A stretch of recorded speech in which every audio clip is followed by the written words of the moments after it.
print culture and the modern world. Print comes to Europe. For centuries, silk and spices from China flowed into Europe through the Silk Route. In the 11th century, Chinese paper reached Europe via the same route. Paper made possible the production of manuscripts.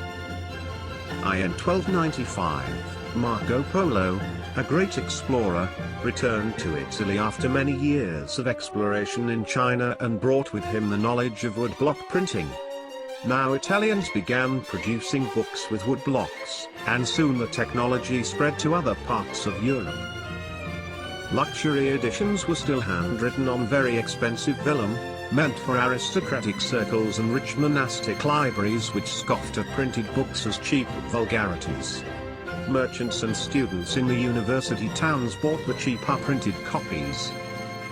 As demand for books increased, sellers all over Europe began exporting books to different countries.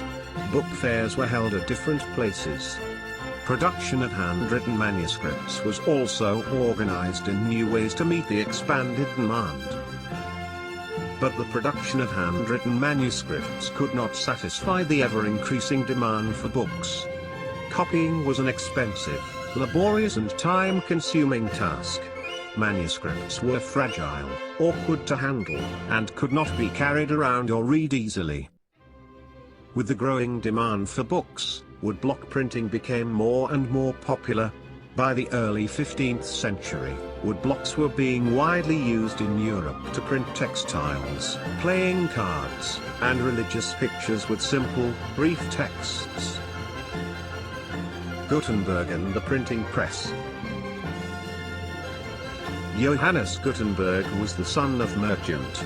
From his childhood he had seen wine and olive presses.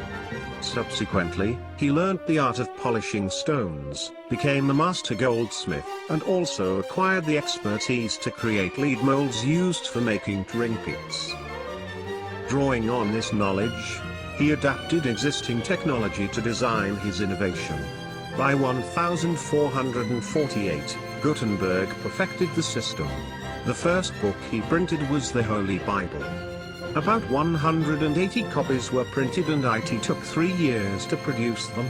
By the standards of the time this was fast production.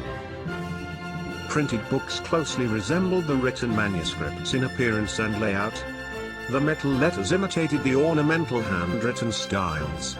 Borders were illuminated by hand with foliage and other patterns, and illustrations were painted.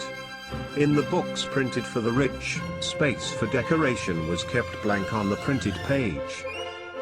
In the 100 years between 1450 and 1550, printing presses were set up in most countries of Europe. Printers from Germany traveled to other countries, seeking work and helping start new presses. As the number of printing presses grew, book production boomed.